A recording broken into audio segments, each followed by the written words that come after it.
La ciudad de Oviedo, la provincia de Asturias, encierra un simbolismo especial, casi podríamos decir un misterio especial para la hispanidad.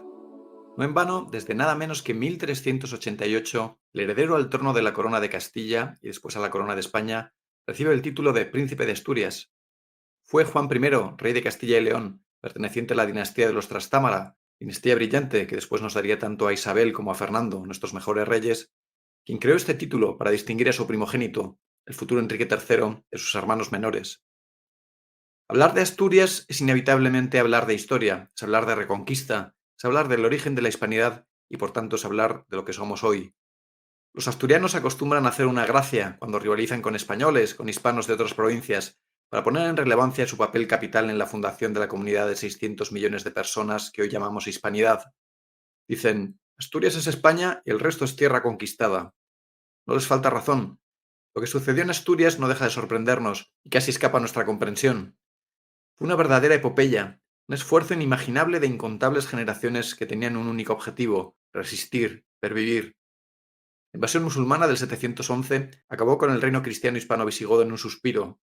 Contra todo pronóstico, en las montañas de Asturias, un verdadero puñado de hombres, las crónicas árabes hablan de apenas 30 hombres, forjó un núcleo de resistencia, un núcleo de fe, que con indecible sufrimiento consiguió sobrevivir a las acometidas, a las racias del imperio más pujante de la época, con un ejército que multiplicaba por miles sus efectivos.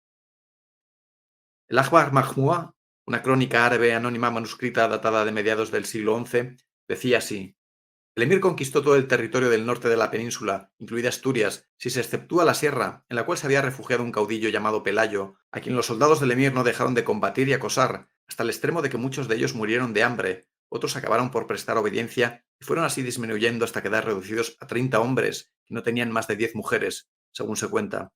Allí permanecieron encastillados, alimentándose de miel, pues tenían colmenas de abejas en las hendiduras de las rocas. Era difícil al ejército del emir llegar hasta ellos y les dejaron diciendo: ¿30 hombres? ¿Qué puede importar? La hispanidad no puede perder, no va a olvidar jamás este referente. Es parte de su misterio fundacional. Por eso tiene un significado especial que Marcelo Gullo, a quien todos consideramos uno de los más valiosos intelectuales, uno de los más valientes defensores de la hispanidad, España, la España americana y la España europea, haya venido desde el lejano Atlántico Sur hasta Oviedo, hasta la capital de Asturias, a trasladar su mensaje, a explicarnos la verdad que encierra la historia. Es inevitable el símil. Estamos iniciando la reconquista de la hispanidad. Hoy, 1300 años después, estamos empezando la ardua, la que sin duda será sufrida, fatigosa tarea de reconquistar, de reunificar la hispanidad. Y en este trabajo de décadas, de generaciones, tenemos el ejemplo de nuestros mayores, de nuestros abuelos, para guiarnos. Desde el 718, desde la primera organización de ese núcleo de resistencia bajo el liderazgo de don Pelayo, príncipe de los rebeldes, toda la energía, todo el ímpetu de esa comunidad cristiana se volcó en organizarse para vivir, para vencer, para crecer frente a la amenaza existencial del poder islámico. Esa energía, ese ímpetu, hizo que se reconstruyeran los poblados, que se resembraran los campos, quemados por las aceifas del ejército islámico, que se sucedían año tras año. Esa energía, ese ímpetu ganó lentamente terrenos al invasor, terrenos en los que nacían nuevos condados, que después se convertían en nuevos reinos, como Castilla, como Navarra, reinos de frontera, reinos duros en los que la vida pendía de un hilo, reinos como la Castilla pueblan hombres libres, hombres que se autoorganizan, que eligen a sus jueces, a sus alcaldes, los escogen por sus capacidades, por su valía, por la confianza que les inspiran. Y esa situación de dificultad excepcional forja instituciones, forja hombres excepcionales, que después asombrarán al mundo en América, en los océanos del globo. Lo relata el propio Marcelo en algunas de sus charlas, aludiendo a lo que pensaba el joven Carlos I cuando llegó a España desde Flandes. Se admiraba de ver que todos los hombres se comportaban como caballeros. No podemos escapar a nuestra historia, no podemos escapar a lo que somos. Es imposible que Asturias olvide su historia, su esencia, su ser. Por eso la bandera de Asturias muestra una cruz. No es una cruz cualquiera, es la cruz de la victoria. La bandera muestra sobre fondo azul la silueta de esta hermosísima cruz latina recubierta con oro, esmaltes y pedrería tallada que se encuentra en la Cámara Santa de la Catedral de Oviedo.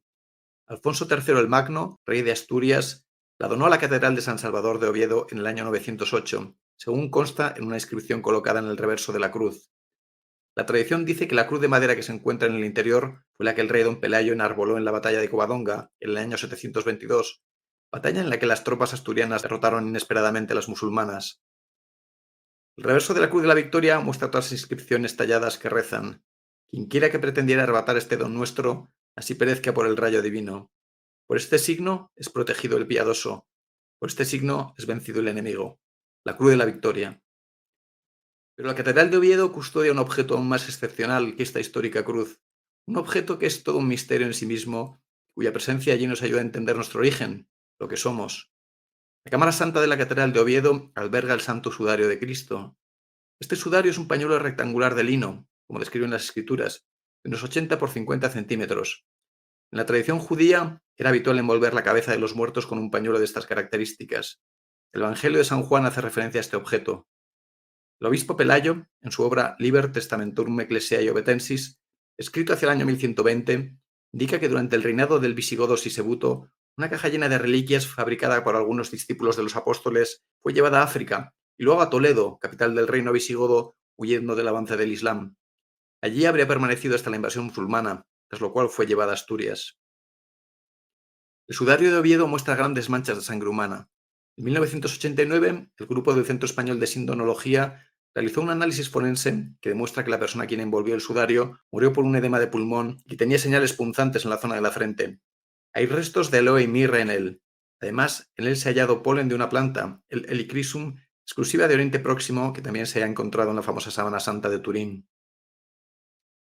Estos son los misterios que encierra Asturias, que encierra Oviedo, misterios que unifican en historia, cultura, lengua y valores cristianos 600 millones de hispanos de todo el mundo, aunque como Marcelo Gullo hayan nacido a miles de kilómetros de esta hermosa y montañosa región que hoy le acoge. Buenas tardes. Quiero primero dar las gracias a la directora del club, al periódico La Nueva España, al director del instituto y a ustedes que han colmado esta sala. Realmente me impresiona ver la sala llena, algunos amigos y otros que serán amigos después. Y también estaba con un amigo y me dice, hay que saludar a la ciudad de Oviedo, ¿no? Y saludar a la ciudad de Oviedo y a su equipo que parece que va a ascender a primera. Así que bueno, ojalá sea así.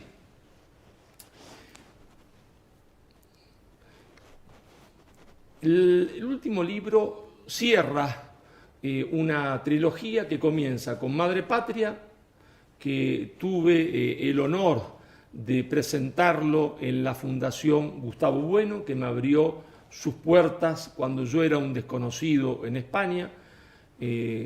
Gustavo Bueno Hijo fue quien me abrió las puertas de la Fundación, se lo agradezco mucho. Después volví a la Fundación a presentar el segundo libro, he estado varias veces. Entonces, primero Madre Patria, después Nada por lo que pedí perdón, y finalmente esa trilogía se cierra con Lo que América le debe a España. Yo no les voy a contar cada uno de los libros, ni tampoco el último, porque si les cuento los libros no lo compran.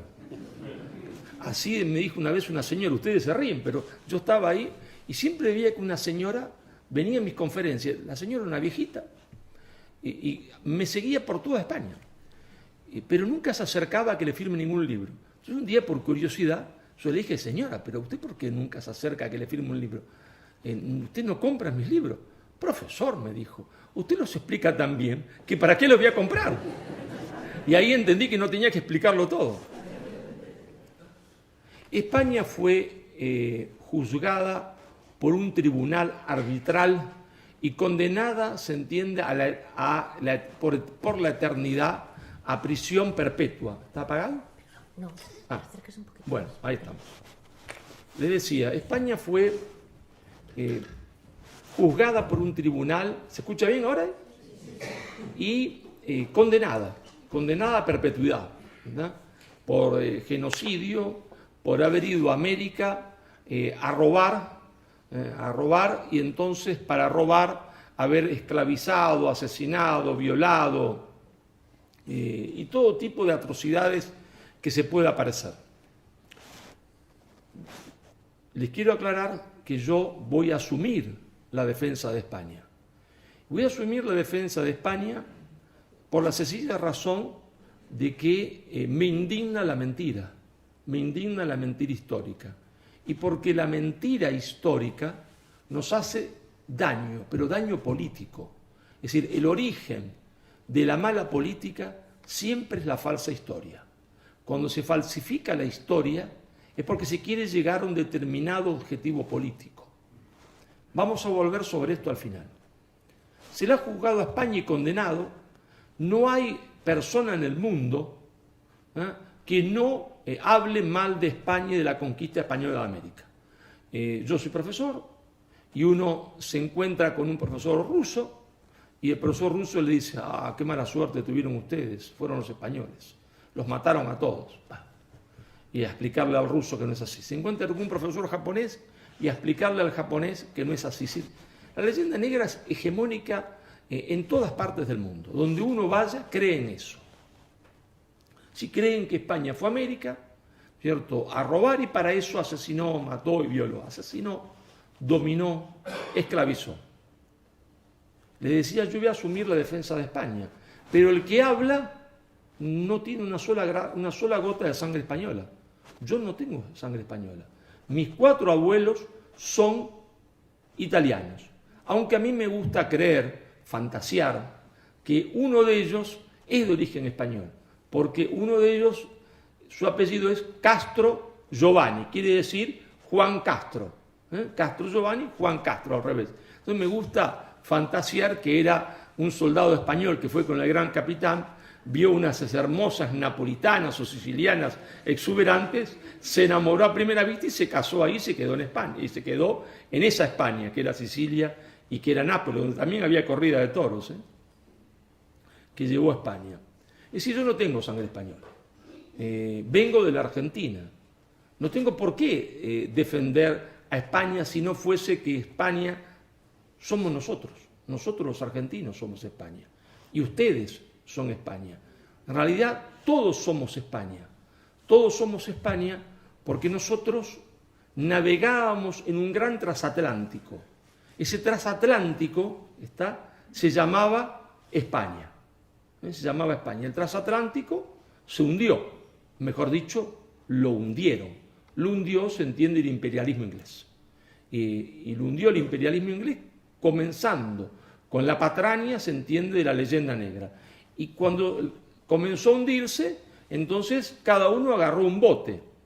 Algunos agarraron un bote más grande, como Argentina, México, Colombia, otro bote más medianos, como Bolivia, Paraguay, algunos, con todo respeto, a El Salvador y a Nicaragua y a Guatemala, en vez de un bote, una canoa. Pero a partir de ese momento nosotros comenzamos a navegar el mar de la historia, ya no en transatlántico, sino en botes. Y los que navegan en botes no hacen la historia, los que navegan en transatlántico hacen la historia. El transatlántico lo construyó Inglaterra, después los Estados Unidos, después la Unión Soviética, China y la India ahora son los que hacen la historia de la humanidad.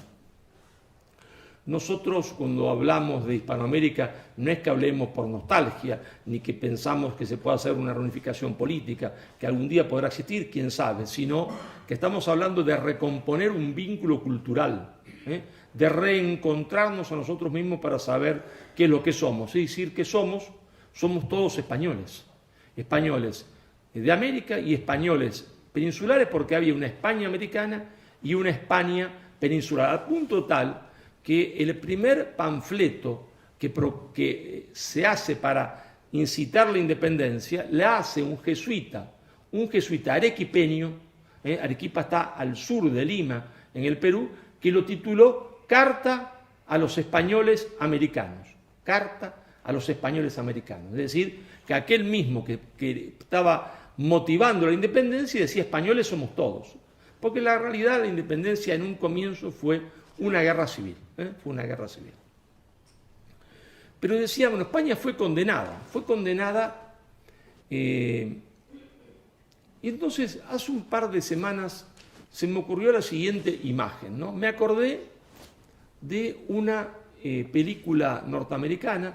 Ustedes saben, en la película norteamericana está el jurado ahí, ¿no? Está el juez sentado acá. El juez que solamente va a resolver si a uno le dan silla eléctrica o lo meten en la horca, porque el que dice si es culpable uno no es el jurado, ¿no? El público que asiste ahí, los dos abogados tratando de convencer al jurado, Y de repente en la película empiezan a pasar testigos, ¿no? Y dicen que nuestro amigo asesinó a tal persona. Y comienzan a pasar testigos. Y dicen cómo lo asesinó, que le clavó alfileres en la oreja, que le masacró la cabeza, otro que le dio un hachazo. Entonces uno piensa, la película va a terminar con la silla eléctrica, la cámara de gas o la horca, ¿no? Eso es como le gusta a los norteamericanos. Y de repente el abogado defensor, que está ahí, se levanta, se acerca al juez, le dice algo en el oído, y entonces el celular. Son inglés. Entonces el juez dice, asiente con la cabeza, y el abogado defensor vuelve abajo del estrado, levanta la mano y dice, que pase el muerto. Y el muerto entra. Sí, habían pasado un montón de testigos diciendo cómo se entiende se lo había asesinado, ¿está? Cómo lo había asesinado con lujo y detalle, y de repente el muerto entra. Bueno, señores, el muerto está vivo, y yo digo ahora que el muerto entre, y vamos a demostrar, ¿está? Que el muerto está vivo. Miren, si una nación, un pueblo, un estado, está a otro lugar, a otro territorio, a robar, con la intención solo de saquear, es decir, como decía Gustavo Bueno, un imperio depredador, ¿está? Entonces, es de pura lógica que cuando el poderoso está en problemas, tiene problemas existenciales o se relaja su poder, el oprimido aprovecha esa oportunidad para sublevarse. Es de pura lógica, ¿no? Es un imperio depredador, está ahí para robar, y para eso se entiende asesina, mata, viola. Es lógico que el oprimido, cuando ve la más mínima oportunidad porque el opresor está en severos problemas, se subleve. Bueno, los severos problemas para el supuesto imperio depredador español empiezan con la invasión napoleónica. La invasión napoleónica destroza el poder español, termina con el poder central. Entonces, es de suponer que en ese momento los oprimidos, es decir, los mal llamados pueblos originarios, porque de originarios no tienen nada, todos en América llegamos de alguna parte, algunos antes, otros después, pero ellos llegaron caminando, se entiende, por el estrecho de Bering, porque las aguas habían congelado. Al congelarse las aguas se bajan y se formó un corredor de tierra que permitió el paso entre Siberia y Alaska, y ahí entraron hasta que vino el cambio climático. Se ve que había muchas vacas, flatulencia, entonces el cambio climático hizo que subiese la temperatura, se derritió el hielo, volvió el agua y entonces quedaron aislados, y después llegaron otros de otros lados.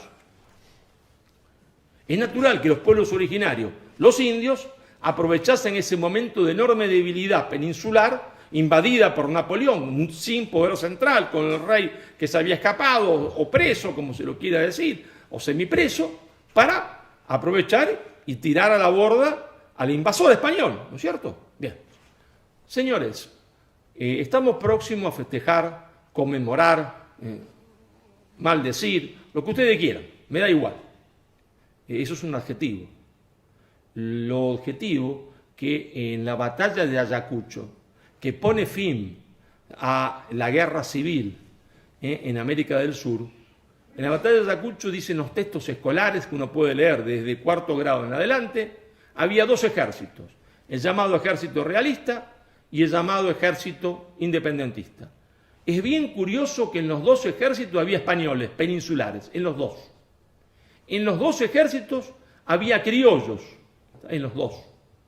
Es de suponer que si España fue a América a robar, y para eso mató, asesinó, dominó, hizo trabajos esclavos, los oprimidos, si los pueblos originarios estuviesen en el bando independentista, ¿no? Bien, en la batalla de Ayacucho, dos ejércitos, el realista, el independentista, pues señores, los indios no están en el bando independentista, los indios están en el bando realista, en el ejército realista. Los dos ejércitos tienen más o menos la misma cantidad de soldados, 6.000. El ejército realista tiene 6.000 soldados. 5.000 de los soldados son quechua hablantes, ¿verdad? Indios, ¿verdad? Que están peleando del lado realista para, ¿verdad?, no romper los vínculos con España. Entonces, siempre que digo esto, un alumno con buen criterio me dice: profesor, esos indios, su ejemplo no vale, porque esos indios seguro que estaban obligados por esos gallegos malvados, porque en Argentina todos los españoles les llaman gallegos, ¿no? Vascos, andaluces, catalanes, da igual, le dicen gallegos, pero no es despectivo, es cariñoso, ¿está? Todos gallegos. Dice: seguro que esos gallegos bandidos lo habían obligado a los indios. Bueno, no es un mal argumento para contradecir lo que yo digo, es un argumento válido. Es posible que haya sido así. Entonces hay que observar qué pasó un poco antes y qué pasó un poco después. ¿Qué pasa un poco antes? La nobleza inca, pide salir en el día de Corpus, con todos sus andamiajes nobles que tenían ellos de la época inca y española, a pasear el Corpus, ¿está?, y decir que no quieren la ruptura con España. Pero también ahí uno podría decir, como la autoridad civil y militar todavía de la ciudad puede ser algún realista peninsular, que estarán obligados. Entonces, ¿qué pasa después? ¿Qué pasa después con esos quechuas que combaten, se entiende, en Ayacucho y pierden la batalla? Bueno, pasa que van a combatir por muchísimos años más en lo que se llamó la Guerra de los Castillos, en Ayacucho. Se llama Guerra de los Castillos porque ahí estamos hablando de una pampa, que es una meseta en altura, pero una altura que puede ser de 3.000 metros o 3.200 metros de altitud, ¿está? Sí, una meseta altísima. Y después montaña de 5.000 y pico de metros. Combaten una guerra de guerrilla en las montañas. Y combaten durante 10 años al mando de un general indio que se llamó Antonio Huachaca. ¿Está? Antonio Huachaca. ¿Y qué hacen esos indios? ¿Está? ¿Qué hacen esos indios? Esos indios enarbolan una bandera. Y es curiosísima la bandera. Porque la bandera dice: por Dios. Bien, entonces uno se pregunta: ¿qué Dios? ¿Está? ¿Será el antiguo dios inca, el sol? No. El Dios es el Dios cristiano. El Dios es el Dios cristiano. Porque esos indios están acompañados de sacerdotes y celebran misa todos los días. Comulgan, confiesan y combaten. Muy parecido a lo que habían hecho los españoles en otras batallas que habían tenido que enfrentar, que ustedes conocen bien, al imperialismo islámico, como fue también, se entiende, contra el turco invasor, que planificaba la reconquista de la península en Lepanto, conducido por don Juan de Austria. La bandera decía: por Dios, sí, el Dios cristiano. Si los indios ponen por Dios, por la patria ponen. ¿Pero qué patria? La patria para ellos era todo, era la hispanidad y el rey. Es curiosísimo. Y siguen combatiendo ahí durante 10 años. Antonio Huachaca los comanda, ¿tá? Y finalmente llegan a un tratado de paz, pero no se rinden. Y Antonio Huachaca, que era general, no quiere ni siquiera firmarlo y se va, se interna en la selva. Entonces ahí los alumnos me dicen: profesor, pero seguro que a esos indios le hacía mal la altura. La altura, eso usted lo acaba de decir, 3.500 metros, 5.000 metros, seguro que la falta de oxígeno les aniquiló la cabeza a los indios y terminaron creyendo en el Dios cristiano que no se sabe qué es, mire, profesor, y aparte mascaban coca, usted sabe, profesor. Entonces seguro que la coca les quemó la cabeza. Bueno, uno empieza a pensar, puede ser que a los indios, ¿no es cierto?, la altura y la coca le había arruinado la cabeza. Entonces, vamos un poquito más al norte, donde no haya altura. A ver, y nos encontramos entre caballo de Colombia y Venezuela a los indios Guajira. Los indios Guajira, supuestamente, si la leyenda negra es cierta, si las acusaciones contra España son ciertas, los indios Guajira fueron sometidos, fueron vejados, fueron violados, tienen que haberse levantado contra España, ¿no es cierto? ¿Y estar a favor de quién? de Simón Bolívar. Resulta lógico. Bien, resulta que no. Resulta que los indios Guajira están en contra de Bolívar. Y Bolívar no puede vencerlos, ¿está? A los Guajira. ¿Hasta cuándo no puede vencerlos? Hasta que llegan los 5.000 casacas rojas. Así lo llamaban los indios, 5.000 casacas rojas, porque ya los indios ya los conocían. Porque varias veces habían intentado conquistar la América del Sur y hacían muchas expediciones piratas. Esos 5.000 casacas rojas eran 5.000 soldados británicos, veteranos de la guerra en Europa, sí, expertos en guerra. Hasta los 5.000 casacas rojas, Bolívar no puede vencer. ¿La resistencia de quién? La resistencia de quién? La resistencia de los indios en Venezuela, curiosamente, de los negros. Pero los negros tienen que estar en contra de España, porque los negros eran esclavos, humillados. Los negros, los pardos y los indios forman el ejército que se resiste a Bolívar, conducido por Boves, ¿está? A muerte, ¿verdad? A muerte. Y no puede vencerlos hasta la llegada de los 5.000 casacas rojas. Lo escribe Bolívar cuando le escribe una carta de agradecimiento a la Legión Británica por el triunfo a la batalla de Carabobo, que es la decisiva. Y dice, sin ustedes, esta batalla no hubiese sido posible de ser vencida, que no hubiese sido victorioso nuestro ejército. 5.000 equivale como ahora que se desembarcan en Venezuela 40.000 marines norteamericanos. Bueno, cada vez que digo esto, el mismo alumno en la clase me dice, profesor, sus ejemplos no valen nada, profesor, porque a esos indios le quemó el sol la cabeza del trópico. Claro, ustedes ponen, pero no se da cuenta, profesor, a los otros la quemó la cabeza, la coca y la altura, y estos, claro, en el trópico están con la cabeza quemada. Bueno, caramba, no es mal argumento, puede ser. Entonces busquemos otros, y nos encontramos que cuando Bolívar quiere pasar para ir a Ecuador, en Colombia hay un nudo, el nudo de Pasto, donde están los indios pastuzos. Y ahí los indios pastuzos, todos los indios pastuzos están conducidos por el general Agualongo. Y entonces no puede pasar, hasta que finalmente los derrotan, conducidos por el general Agualongo. Todos los ejércitos del mundo son iguales, las guerras son siempre horribles. Aunque uno tenga razón y el otro no, las guerras son horribles en todas partes. No vamos a creer que la guerra es una cosa agradable, bonita, no es así. La guerra es horrible por sí misma, es un acto de violencia. Pero los que pelean no son tontos, y entonces cuando encuentran un general del otro lado excelente, lo que quieren es cooptarlo. Entonces Agualongo ha resistido brillantemente y le dicen, mira Agualongo, dos cosas, o te fusilamos o te venís con nosotros. Esto es natural, lo hacen todos, lo hicieron los norteamericanos después de la Segunda Guerra Mundial. Ustedes no se van a creer que Nuremberg juzgaron a todo el ejército alemán.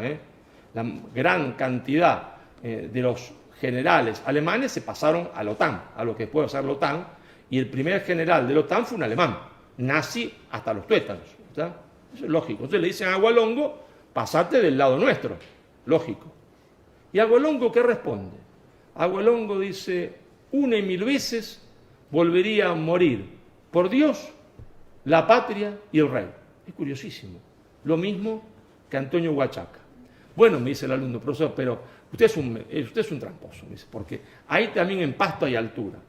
Bueno, y allá había calor. Entonces dije, bueno, vamos a bajar un poquito. Bajamos un poco y nos vamos al sur de Chile. En el sur de Chile, en la costa, no en la montaña, en la costa están los araucanos. ¿Está? No hace calor, no es el Caribe, está bien fresquito, no hay altura, están en la costa, y los araucanos que habían combatido contra los españoles ferozmente hasta que llegaron a un acuerdo de paz en un momento determinado, no lo vamos a explicar ahora, llegaron a un acuerdo de paz, establecieron una paz con España, juraron fidelidad, combaten hasta 1830 con la misma bandera, por Dios, la patria y el rey. Ahí ya no hay altura, está fresquito. Hay entonces una sola respuesta. Si los supuestos oprimidos combaten por el opresor y combaten después que ya no hay ninguna esperanza de victoria, como combaten después de Ayacucho, que es la batalla final, y como los araucanos que combaten después de la última batalla, se entiende, en Chile. Quiere decir que el muerto está vivo. Dice que el muerto está vivo. Si no, hubiesen combatido en las tropas independentistas. Hay una sola excepción a esto, que explica la particularidad del Río de la Plata. Por eso no se puede hablar de independencia, sino de independencia o de procesos de guerra civil distintos en un lugar del otro. ¿Por qué? Porque en el Río de la Plata, ¿no es cierto?, los guaraníes, ¿no?, que llamémosle pueblo originario, indio, como ustedes quieran, sí combaten por la independencia. ¿Es que odian a España? No, pero sí tienen un profundo resquemor contra los Borbones, sí, profundísimo, profundísimo, casi que llega al odio. ¿Por qué? Porque los Borbones, Carlos III ha expulsado a los jesuitas. Pero cuando uno es expulsado a los jesuitas, en España no quiere decir nada. Se imaginan que hay 4 curas que se van. No, miren, no es que 4 curas que se van. Sí, la frontera entre el imperio español, ¿tá?, y generador, el imperio generador, y el imperio depredador portugués, esa frontera eran las misiones jesuíticas. Y el imperio depredador portugués durante años había asaltado a los guaraníes para llevárselo como esclavos a las minas de oro de Minas Gerais, porque todo el mundo dice el oro que se robó España de América. Nadie sabe que las principales minas de oro de la América del Sur no estaban en el Perú, estaban en el Brasil, en lo que hoy es Minas Gerais y San Pablo. Entonces, los portugueses bandeirantes, muchos ya mezclados en portugués con indio, organizaban bandeiras. ¿Qué eran las bandeiras? Eran expediciones para ir a cazar guaraníes, ¿está?, y durante años, en una de las bandeiras, cuenta Alberto Moniz Bandeira, que es brasileño, hombre de izquierda, cuenta Luis Alberto Moniz Bandeira en el libro Argentina, Brasil, Estados Unidos de la Triple Alianza al Mercosur, que se llevaron 400.000 guaraníes, y sobrevivieron poquísimos en el camino hasta llegar a San Pablo. Entonces, los jesuitas organizaron la defensa de los guaraníes. Las reducciones, que eran ciudades, eran para los guaraníes la liberación, porque les organizaron a defender, les enseñaron a defenderse. Hubo un ejército guaraní, tenían permiso real para organizar un ejército, armarlo, se fabricaban cañones en las misiones, y los jesuitas les enseñaron el arte militar a los guaraníes y los derrotaron, ¿no?, en una famosa batalla que puso punto final a la intromisión del imperio portugués de los bandeirantes. Pero claro, cuando los jesuitas se van, ese enorme colchón que eran las misiones guaraníes, gigantesca, en superficie, sin exagerar, tiene que haber sido más o menos la mitad de España, queda completamente desguarnecido. Los bandeirantes asaltan las misiones, las queman, las destruyen, y los guaraníes huyen al monte, a la selva, y de ahí van a salir conducidos por un indio que se llamó Andresito Artigas, porque era hijo adoptivo del general Artigas, con una proclama que dice Andresito, que los incita a luchar, que él es como un nuevo Moisés y ellos son como el pueblo de Israel. Claro, ahí, pero no solo se terminó ese colchón militar, sino que los jesuitas en el Río de la Plata eran todo. Si el colegio más importante estaba en la ciudad de Córdoba, el colegio de Montserrat, donde se aprendía todo, era jesuita. La universidad en Córdoba era jesuita. Si conocemos a los jesuitas, no hay nadie que sepa en el Río de la Plata hacer una O con una taza, ¿no? Entonces queda desguarnecido el Río de la Plata, militarmente, culturalmente y económicamente, porque la economía del Río de la Plata en ese momento funcionaba a través de las misiones, ¿no?, que tenían las vaquerías, donde se hacía el cuero, las vacas y la yerba mate que se portaba hasta Colombia. Entonces ahí sí hay un resquemor gigantesco, y ahí sí está la mayoría de la población quiere la independencia. Ahora, ¿por qué los indios, los supuestos ofendidos, están a favor de España? Sí, a favor de España no, a favor de ellos mismos, porque España era el todo para ellos, ¿no? En Perú, en Colombia, en Chile, en México, en Venezuela.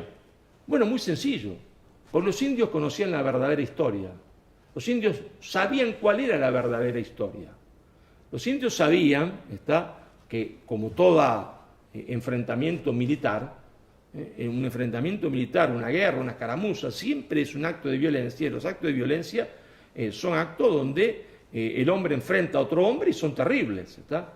Nadie va a discutir eso. No estamos hablando acá de que llegan los españoles, está con una rosa, está y van repartiendo rosas, se entiende, a los indios en Hispanoamérica y dicen ahora son parte de España. No, no fue así. Hubo un enfrentamiento militar. Claro que hubo un enfrentamiento militar. Y los enfrentamientos militares salen lo mejor del hombre a veces, y a veces sale lo peor, claro. Entonces acá no hay ninguna leyenda rosa. Claro que hubo violaciones, claro que hubo muertos. Pero si empezamos a mirar bien, encontramos una frase de Vasconcelos, de José Vasconcelos, que fue rector de la Universidad Autónoma de México y ministro de Instrucción Pública de la Revolución Mexicana. Una frase enigmática.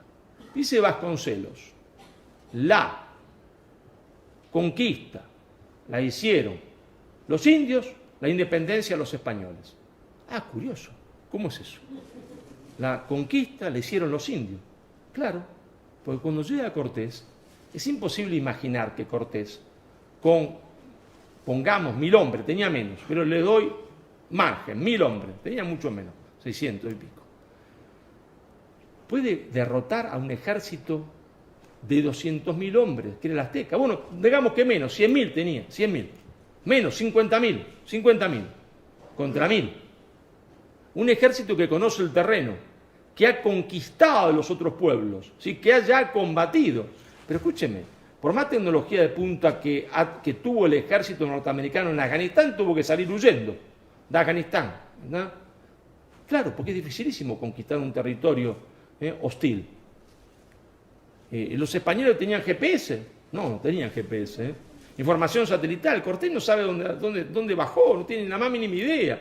¿Cuántos kilómetros hay a la capital de los aztecas? ¿Quién sabe? ¿Está? Más o menos, tantos días le habrán dicho. ¿Está? ¿Qué es lo que se da cuenta Cortés? ¿Cuál es el secreto? El secreto es que hay un pueblo opresor, que es el pueblo azteca, que tiene 2 ciudades nada más, Tenochtitlán y una más. La más grande, Tenochtitlán, que ha conquistado a los otros pueblos de su periferia y los ha dominado. Un imperialismo. ¿Pero qué le pide? Le pide materias primas, como hace el imperialismo norteamericano, le roba materias primas, ¿no? Le cobra impuestos. No. ¿Le hace hacer trabajo forzado? No. Lo que le pide es sangre humana, porque les quita a sus hijos, a sus abuelos, a sus sobrinos para llevárselo a una pirámide y, ¿no es cierto?, sacrificarlo a su Dios, arrancarle el corazón. Bueno, me dicen a uno, escúcheme, es una cosa religiosa, no es que está muy bien. Bueno, puede ser, pero resulta que lo que no les gusta a ellos, de decir la verdad, es que esos 20.000 que mataban por años, 20.000 lo dice Prescott, que era un historiador norteamericano pro-azteca, que lo dice para defender a los aztecas, porque los otros historiadores hablaban de 150.000, 80.000.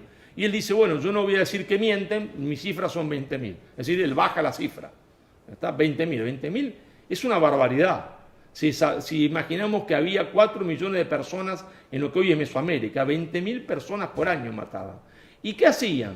Y los otros historiadores lo han reconocido. No era solamente el sacrificio humano para los dioses, que sí tiene también ese motivo, sino que se los comían. Era un imperialismo antropófago, un imperialismo antropófago atroz, que había sacrificios humanos en el resto del mundo, sí, claro, y que los hubo antes, claro. Lo hubo, se entiende, por ejemplo, en Cartago, donde mataban niños, claro, y por eso Roma venció, porque tenía más justicia que Cartago. Aunque Roma era injusta, tenía más justicia que Cartago. Era más justo el sistema romano que el sistema cartaginés y lo venció. Pero nunca había habido un imperialismo antropófago, un Estado que se dedicase a organizar su vida, su organización política para conquistar a otros pueblos, para quitarle personas, para comérselo y hacerlo su alimentación principal. Cuando digo esto, los mexicanos se ponen como locos, y se ofenden.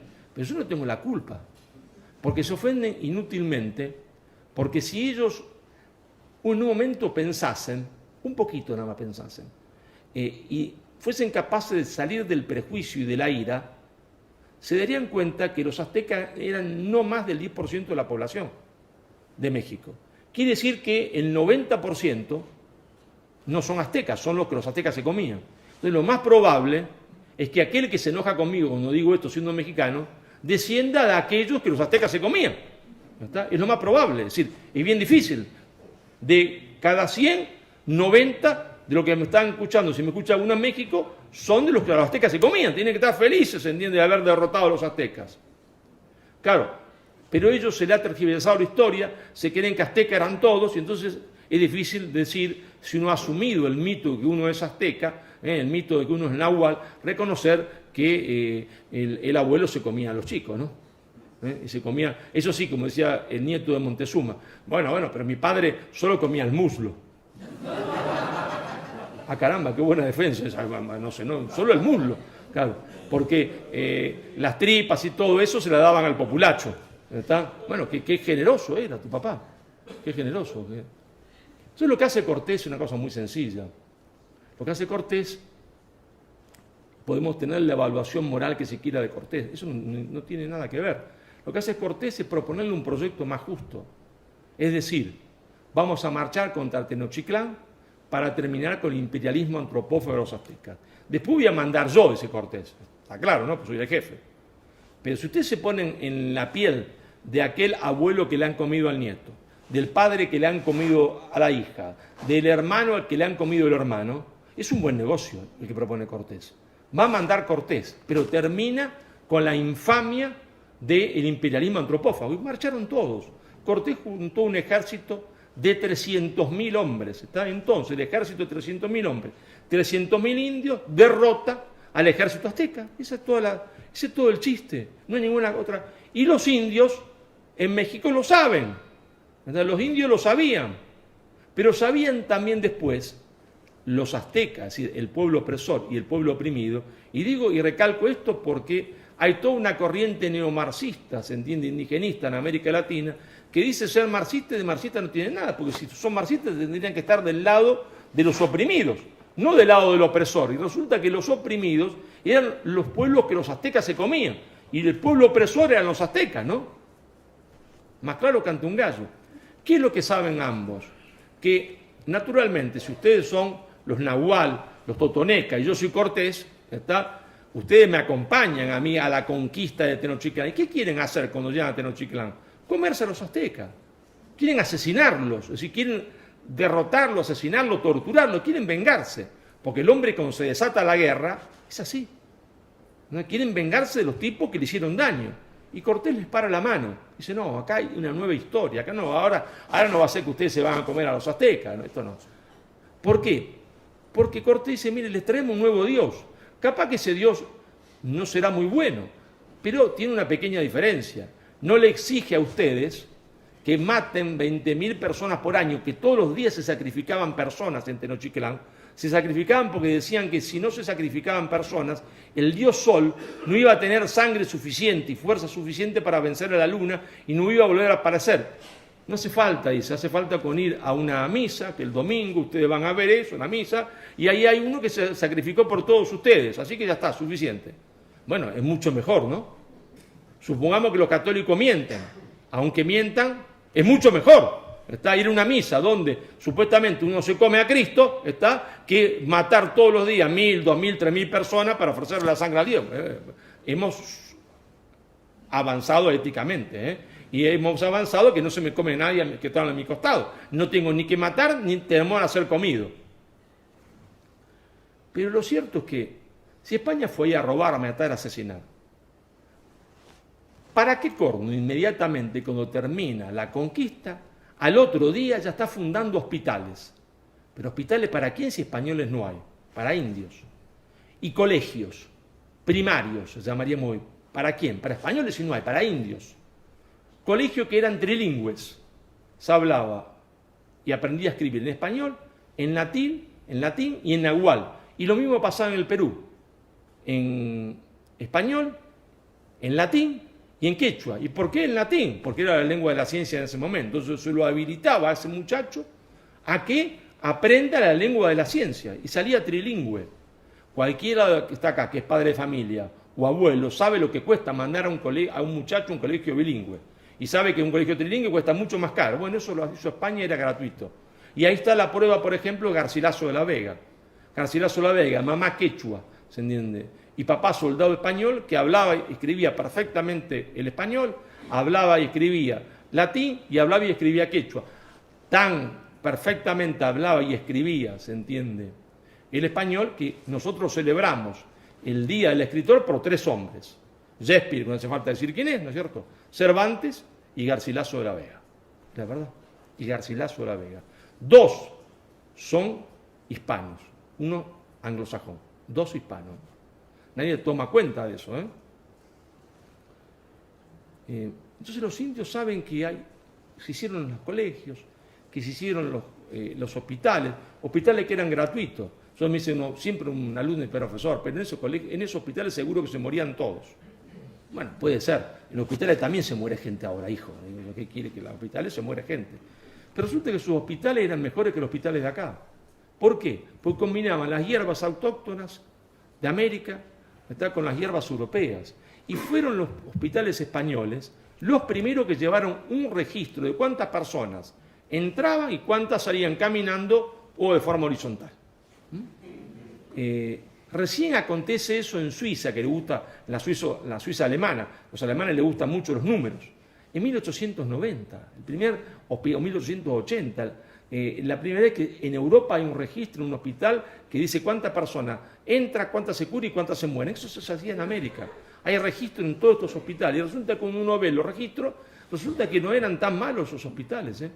No eran tan malos al punto tal que el hospital que funda Cortés, y lo funda no como una empresa del Estado, sino como una fundación, porque lo paga él de su bolsillo, y así es así hasta el día de hoy, está en pie. Ese hospital está en pie hasta el día de hoy. Y es tan malo que ahí se realizó la primera operación a corazón abierto en 1975 en México. Y los indios sabían todo eso. Sabían que se crearon 33 universidades, que mucho antes, 30 y pico años antes de la Universidad de Harvard ya estaba la Universidad de San Marcos en el Perú, que hubo injusticias, pero ¿cómo no va a haber injusticias? ¿Por qué se trata de que los españoles entonces eran ángeles? Pero ángeles no existen, no hay un pueblo de ángeles. Claro que hubo injusticia, claro que hubo españoles que explotaron y abusaron, pero por supuesto, ¿cómo se va a negar eso? Pero ese no era el sentido de la presencia. El sentido de la presencia no era ese. España era un imperio generador, no depredador. Por eso fundó 40 ciudades y no la funda en las costas para estar listo para escaparse, como hacen los ingleses, sino que la funda en el interior. Y ahí están un rosario de ciudades que podemos empezar con Bogotá o refundadas. Lo mismo, a veces eran ciudades indígenas, refundadas. Está Bogotá, Cali, Trujillo, Quito, Riobamba, Cajamarca, Ayacucho, Andahuayla, Cusco, refundada, lo que hoy es La Paz, Potosí, hasta entrando en Argentina, San Salvador de Jujuy, Salta, Santiago del Estero y Córdoba, que está a 1.700 kilómetros del Atlántico, qué sé yo cuánto, y otros tantos, se entiende, el Pacífico, separada por la cordillera de los Andes. ¿Cómo se iban a escapar de ahí? Pero estaban locos los que iban ahí, ¿está?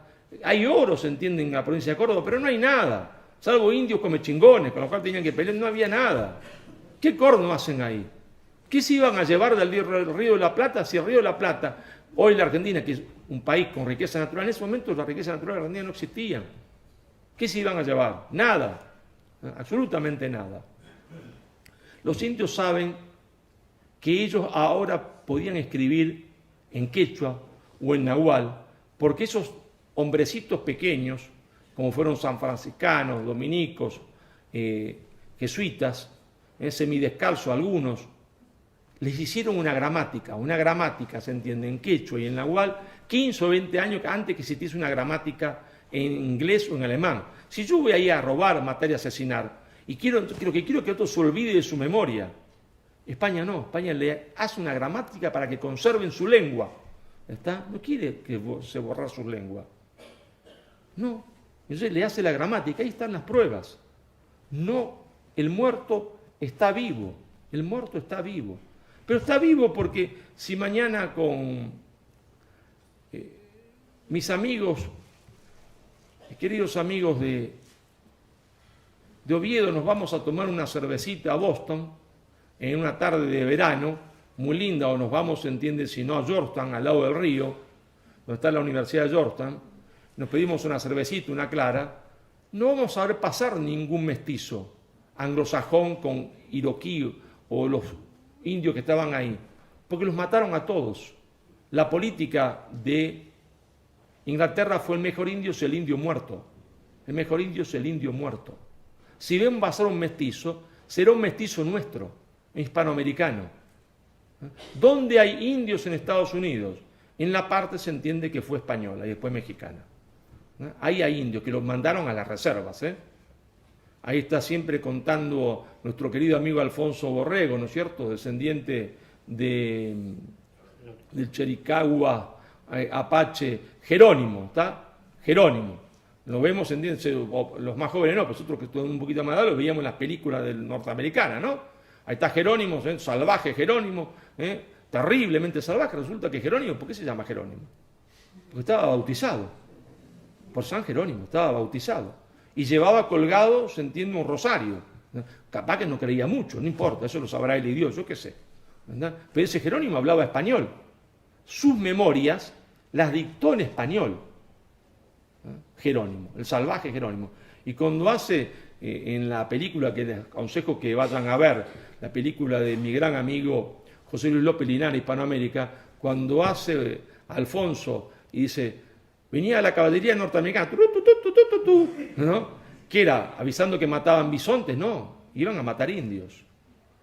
Los indios norteamericanos, hasta el año 1922, no fueron considerados ciudadanos norteamericanos, estaban en la reserva o eran una nación distinta, estaban ahí y tenían su territorio, era una nación distinta, no fueron considerados hasta el año 1922, pero hasta el año 1946 no tuvieron derecho a voto y hasta el año 1963 estuvo prohibido el matrimonio interracial, es decir, si un indio se casaba con una mujer anglosajona, iba preso, mientras que acá los salvajes españoles, está con Isabel la Católica, dijo, cásense españoles con India e indios con españolas. ¿Por qué?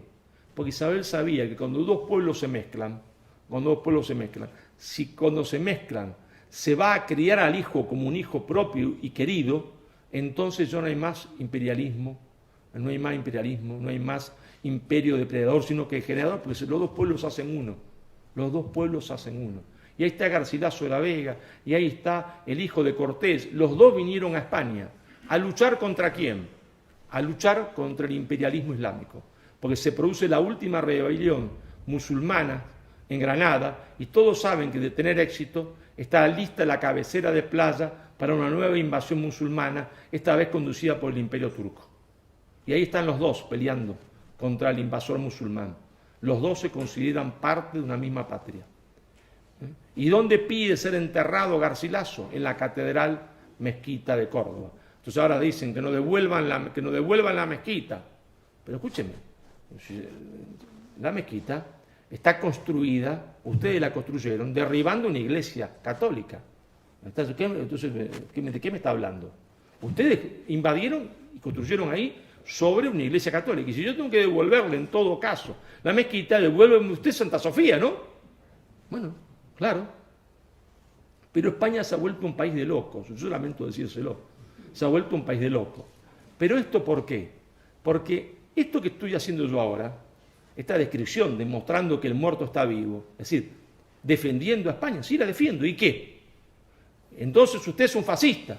Si defender a España, ser fascista, yo soy un facha, me importa un corno, estoy defendiendo la verdad, no soy un facha, estoy defendiendo la verdad. Pero esto tiene un profundo trasfondo político,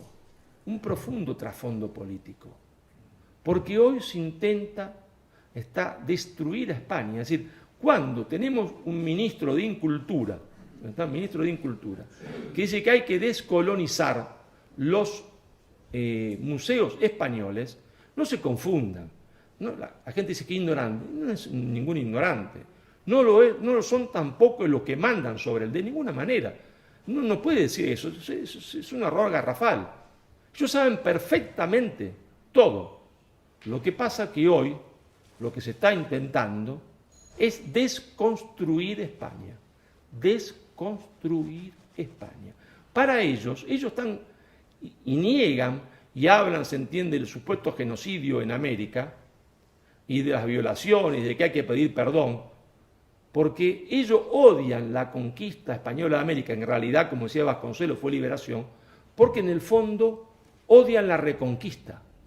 Ellos odian la reconquista. Ellos dicen que toda la historia de España fue un error y un horror, y que España no debería haber existido, y que entonces a América fue Castilla. Pero para empezar, Castilla era la mayoría, pero no fue Castilla, fueron castellanos, fueron vascos, fueron andaluces, fueron, se entiende, catalanes, todos fueron, ¿está? Loyola e Irala son los que van a fundar Asunción del Paraguay. Ellos odian, se entiende, a España. Para ellos debería haber existido 4 Españas o 5, quién sabe.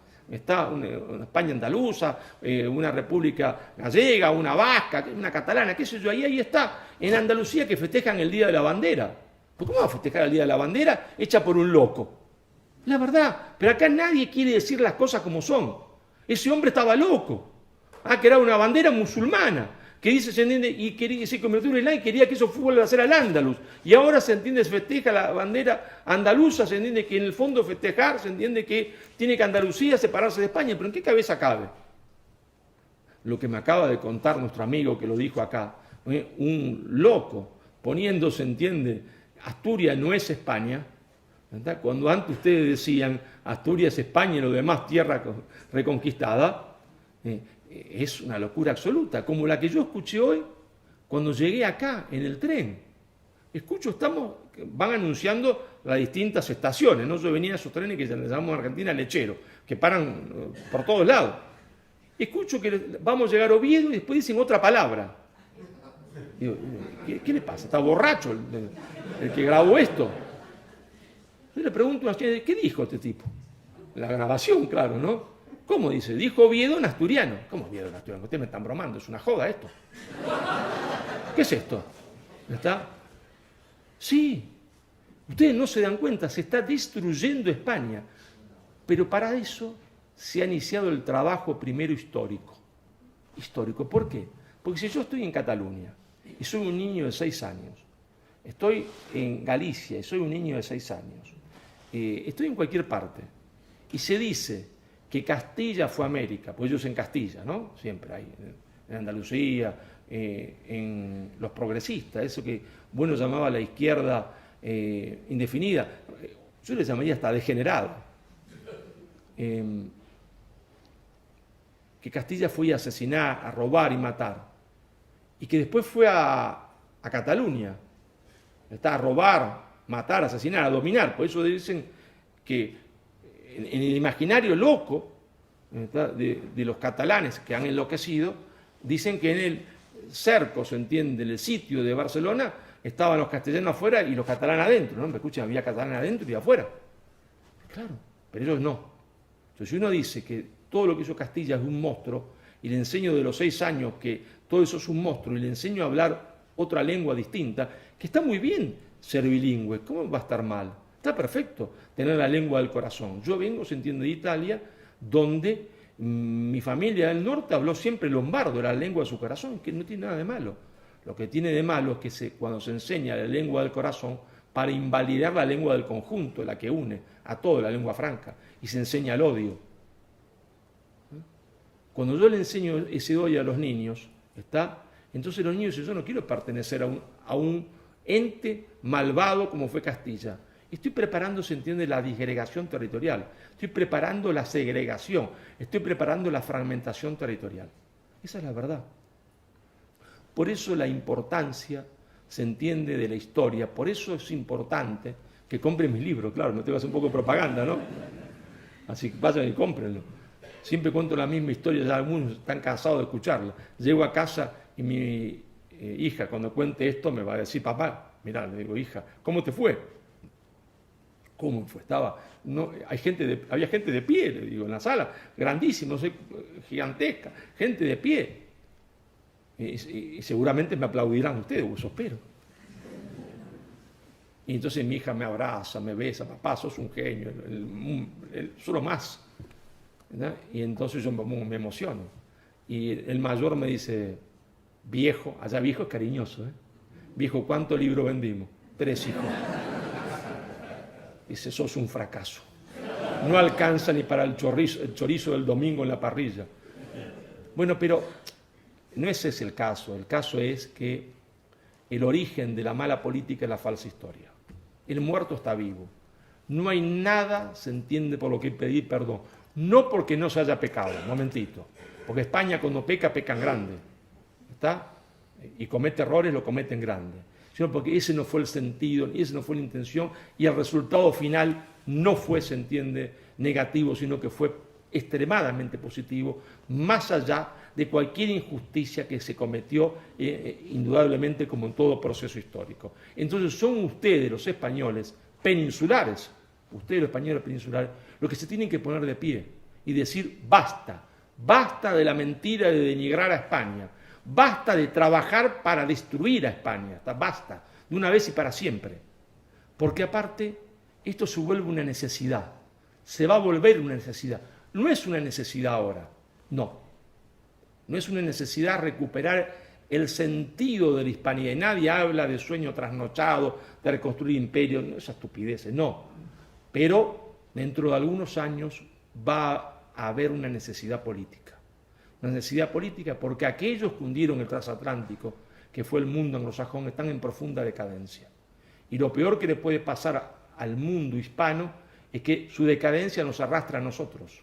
¿Está? Lo peor, que su decadencia nos arrastra a nosotros.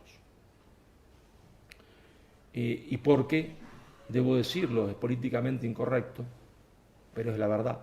El antiguo invasor recorre las calles de Sevilla, de Granada, con sus hijos, tienen 3 o 4, y los españoles peninsulares no tienen ninguno, o algunos tienen un gato, ¿verdad? Y le dicen, estas ciudades fueron nuestras y volverán a ser nuestras. Entonces, el único milagro para España es la inmigración hispanoamericana, ¿está? Que tendrán que elegir si quieren el rostro del antiguo invasor o el rostro de alguno que será medio indio, sí, medio negrito, sí, pero que en el fondo es español, y muy español, porque hay la diferencia entre sustancia, está entre sustancia y accidente. Hay mesas blancas, mesas negras, mesas amarillas, mesas de 4 patas, mesas de 5, pero hay algo que lo hace ser mesa, ¿está? Y hay hispanos, hispanos negros, hispanos blancos, hispanos amarillos, hispanos medio indios, hispanos mezclados, ¿está? Y todos son hispanos, porque tienen los mismos valores, tienen la misma creencia, tienen la misma fe, aunque no crean, aunque sean ateos, están imbuidos de ese catolicismo cultural y hablan la misma lengua. En sustancia, todos somos hispanos, ¿está? Aunque el accidente sea distinto. Y entonces, cuando ustedes comprendan que en tierra de Isabel y de Fernando, ¿está? No hay un hispanoamericano que sea extranjero, por más que sea negro, indio, mestizo o blanco, entonces comenzará la regeneración de España necesaria cuando lleguen esos momentos que inevitablemente van a llegar, que van a ser muy difíciles. Entonces, hay que prepararse para ese momento, hay que prepararse conociendo la historia, diciendo basta la mentira histórica, pero los que se tienen que poner de pie son ustedes, nosotros también allá del otro lado, para terminar con la mentira histórica, porque si la mentira histórica acá conduce a la fragmentación territorial, allá también el fundamentalismo indigenista conduce a que haya 18 Bolivia, 2 Argentinas nos quieren partir con los mapuches, cuya sede curiosamente está en Londres, o no tan curiosamente, ¿no? Siempre en Londres, Bristol, perdón, no está, lo hay cerquita. Se toma el tren y se va. Siempre está en Inglaterra, curiosamente, que tienen una vocación por hacer el bien esos muchachos. Que no pueden con su vocación de ayudar a los pueblos del mundo. Y partirán el Perú en 4 y entonces seremos segmentos anónimos del mercado mundial indefensos. Entonces, pónganse de pie, griten fuerte, España no tiene nada por lo que pedir perdón, no porque no haya pecado, porque cuando uno peca tiene que arrepentirse, sino porque el conjunto de lo que se hizo no solo es muy valorable, sino que fue la obra más maravillosa que ningún pueblo emprendió en ninguna parte del mundo a pesar de todos los errores cometidos. Muchísimas gracias.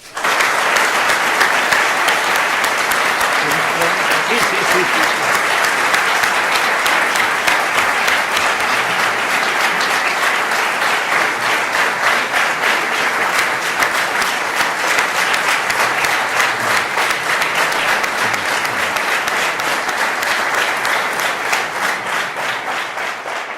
¿Qué es la leyenda negra? La leyenda negra, la falsa historia de España creada por los enemigos de España. ¿Verdad?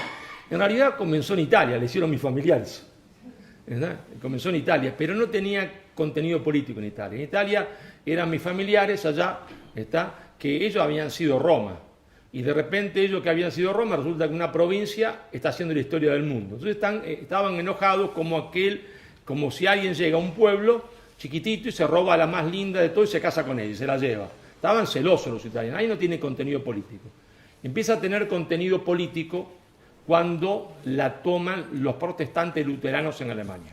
¿Está? Ahí sí hay contenido político. Mucho más cuando la toman los holandeses, la Casa de Orange, en lo que hoy es Holanda. Y después se convierte en política de Estado en Inglaterra. Pero después también están los franceses, que son los hermanos latinos de al lado, ¿no? Ellos son latinos, claro. Los hermanos de al lado, con hermanos como esos, preferible ser hijo único.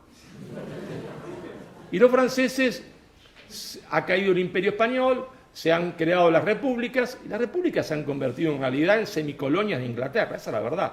Surge Argentina como república, después el Uruguay, el Paraguay, Bolivia, el Perú, Colombia, Ecuador, todos fragmentados en pedacitos para que nos dominaran más fáciles, ¿eh? Porque nosotros nosotros somos subdesarrollados porque estamos divididos, ¿está? No es que estamos divididos porque somos subdesarrollados, sino que es al revés. Éramos semicolonias inglesas, teníamos ejército, bandera, himno, pero en realidad todo se dirigía desde Londres. Pero los franceses dicen, ¿cómo puede ser esto? Inglaterra se comió el canarito y nosotros nada.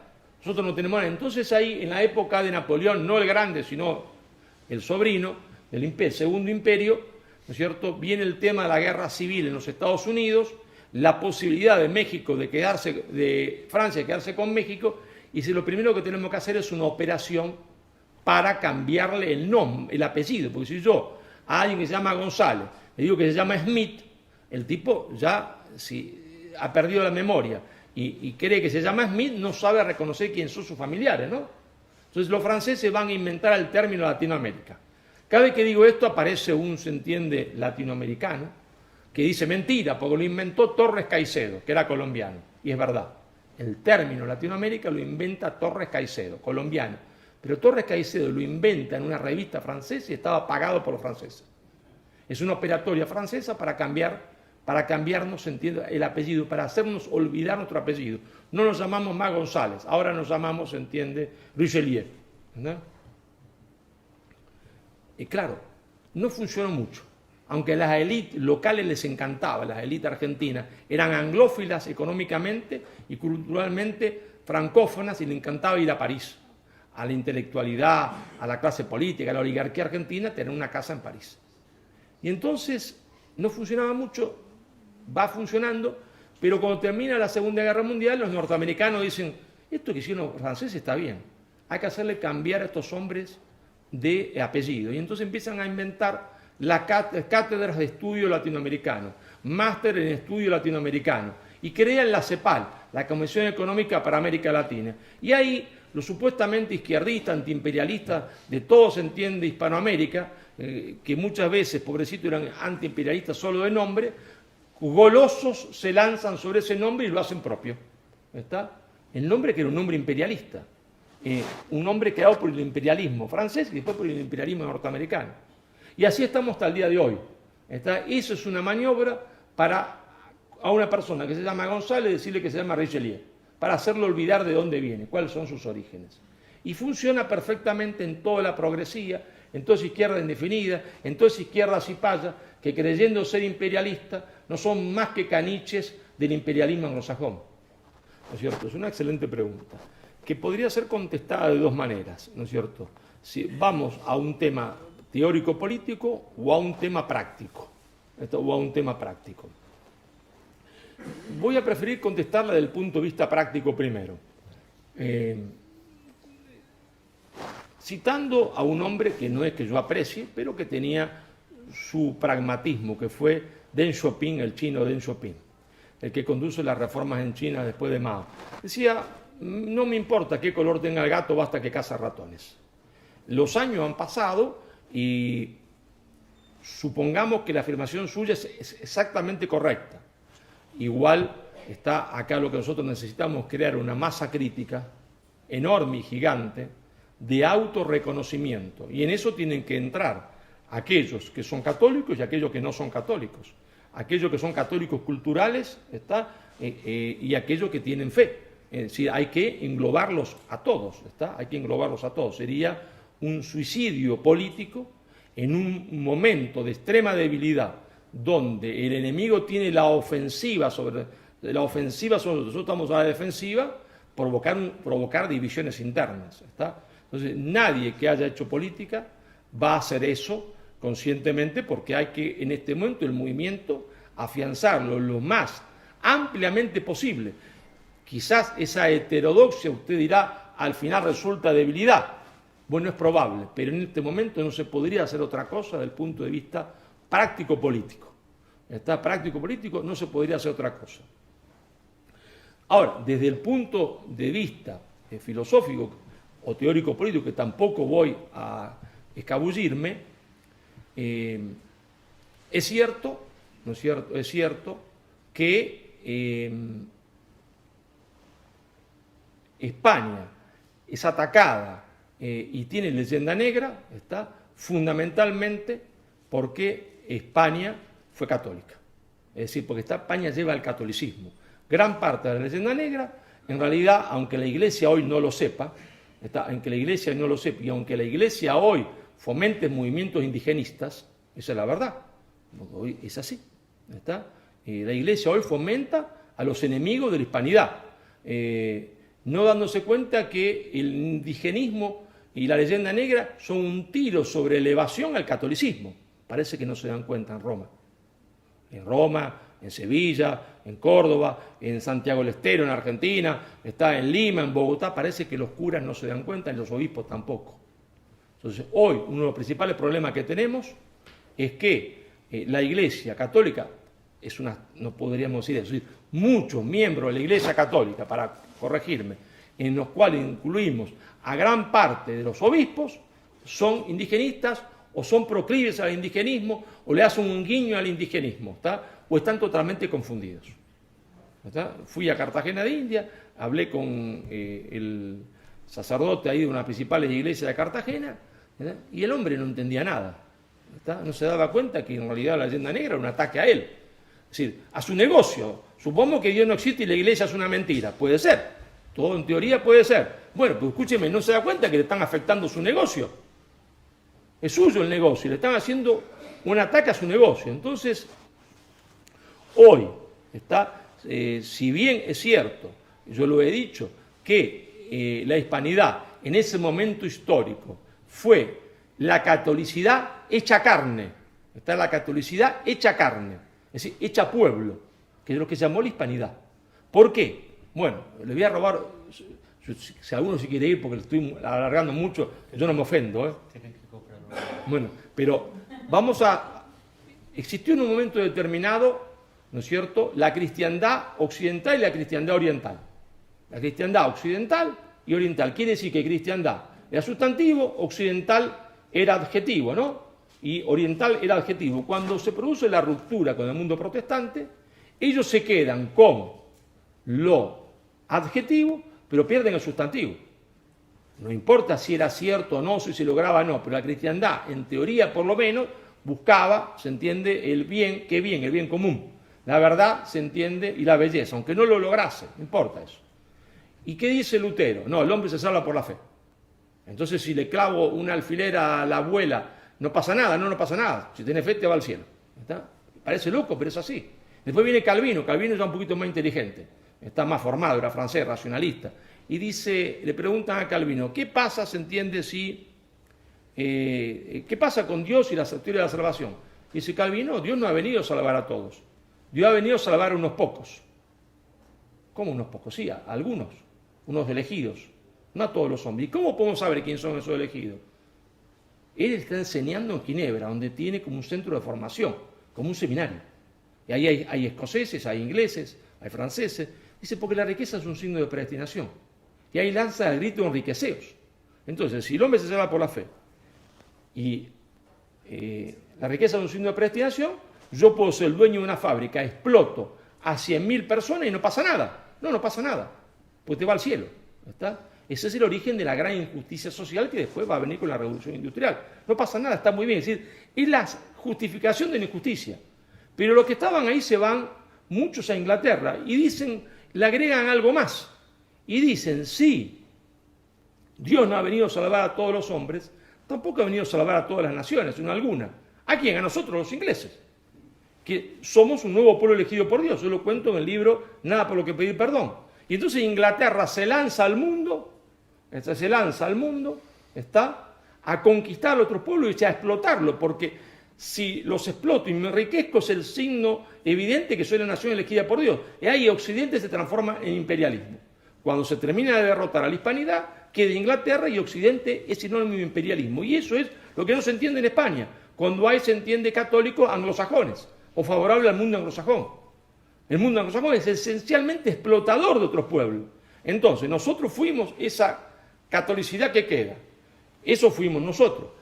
Yo, en mi fuero íntimo, desearía ver la catolicidad recompuesta. ¿Está? Pero ahora volvemos a la parte práctica. ¿Está? Si eso fue cierto así, hoy no lo es. Entonces, prácticamente hay que ser práctico y para salvar lo que quede de la hispanidad, yo no voy diciendo porque no es católico que no se siente conmigo. No, defiende a España, defiende la hispanidad, está en contra de la leyenda negra, entonces estoy con él. Entonces estoy con él. Pero ¿qué es marxista? ¿Y a mí qué me importa? ¿A mí qué me importa? Quizás sea culturalmente más católico que aquellos que se han convertido en calvinistas de rito católico. Porque van a misa, comulgan, pero piensan, se entiende como calvinistas. Entonces, nosotros hoy prácticamente tenemos que reconstruir la hispanidad no haciendo sectarismo, porque el sectarismo no nos conduciría a ninguna parte, ¿está? Independientemente de lo cual sea mi opinión íntima más profunda. Y después Dios verá y el tiempo dirá qué es lo que hacemos. Contrariamente a lo que creen en España, la leyenda negra no nace en la izquierda. La leyenda negra nace en la derecha liberal. Son las oligarquías locales, fundamentalmente la oligarquía porteña después de la guerra civil en Argentina, la oligarquía en Caracas, ¿está? En Lima después de la guerra del Pacífico, ahí tarda más el proceso, que asume la leyenda negra, pero es natural. ¿Cómo no lo iba a asumir la oligarquía porteña si la oligarquía porteña había traicionado a la hispanidad cuando Betterford administró la ciudad de Buenos Aires en la invasión inglesa en 1806? Las 40 familias porteñas le juran lealtad, ¿verdad? Cuando ellos triunfan en la guerra civil después del proceso independentista y se hacen del poder, naturalmente tienen que enseñar en los colegios la leyenda negra para justificar la traición de esa oligarquía porteña que ya era traición desde 1806. Y 1800 estaban a favor del invasor. Entonces la leyenda negra nace, se entiende, en la derecha liberal. Es así, el liberalismo en Argentina y en toda Hispanoamérica fue profundamente antiespañol y anglófilo. Y por eso los himnos nacionales. Claro, todo eso también tiene su evolución. En el caso argentino aparece el general Julio Argentino Roca, es el primero que va a gobernar siendo del interior del país. Había habido otros provincianos, pero se habían aporteñado, como Sarmiento, que era profundamente antihispánico. Y Roca recorta el himno para terminar con los agravios a España, porque sabe que es mentira. Después viene Hipólito Yrigoyen en Argentina y es el primero en poner el 12 de octubre como feriado nacional. Y escribe un decreto de puño y letra. Pero es importante lo de Yrigoyen porque es el primer presidente en Hispanoamérica elegido realmente de forma democrática, por voto secreto y obligatorio. Secreto, ¿verdad? Y donde votaban incluso los analfabetos. Pero la clase alta y la más educada de Lima, de Buenos Aires, de Venezuela, de Caracas, son las clases que han, se entiende, tenido más contacto con los ingleses y lo que han favorecido la leyenda negra. O sea, la leyenda negra nace en la derecha liberal. Recién a partir de 1930, la izquierda se va a hacer negro legendaria. Yo lo explico esto en el libro que le pido lo lea, que es Nada por lo que pedir perdón, en uno de los últimos capítulos, donde explico cómo se reúnen en Buenos Aires todos los partidos comunistas de la América del Sur y deciden adoptar la leyenda negra para crear repúblicas indígenas. porque dicen hay que fomentar la leyenda negra para crear un fundamentalismo indigenista. Saben que es falso, eso no importa, porque eso va a desestabilizar el patio trasero de los Estados Unidos. ¿No es cierto? Pero eso es muy posterior. Claro, eso va caminando, no tiene mucha fuerza, sobre todo no la tiene en Argentina, porque esta izquierda dice ser representante de los obreros, pero resulta que los obreros en Argentina son todos peronistas. Y Perón y su esposa Evita son profundamente hispanistas. Y Perón hace un discurso el 12 de octubre del año 47, profundamente hispanista, y todos los obreros son hispanistas. Entonces, no tienen fuerza. Todavía la generación de mi madre habla de madre patria. Eso comienza a cambiar cuando se comienza a trabajar para conmemorar los 500 años, el quinto centenario. Ahí ya eso empieza a cambiar porque España empieza a decir que la leyenda negra es cierta. Entonces, a confesión de parte, relevo de pruebas. Si los españoles dicen que vinieron a América a robar, matar y masacrar, ¿qué vamos a andar explicando? Si el propio imputado dice que es culpable. Entonces, eso comienza a cambiar y ahí eso comienza a trabajarse, se trabaja lentamente, hay miles de ONG anglosajonas predicando la leyenda negra, casi todos rubiecitos, porque los indios todavía no están en esa, aunque ya hay dinero para repartir para eso, y se va a hacer hegemónica en la izquierda y en los gobiernos que yo no los llamo rojos, sino rosados, fucsias, de izquierda cipaya indefinida, del señor Evo Morales, de la señora Kirchner, a partir del año 2000. A partir del año 2000 eso se hace hegemónico. Eso se hace hegemónico. Y es hegemónico hasta el día de hoy. Bueno, pero usted me pide una pregunta para otra conferencia. Pero ese europeísmo, la historia y la política internacional de los próximos 20 años lo va a terminar. Europa es una prostituta enferma. Y enferma de cáncer terminal.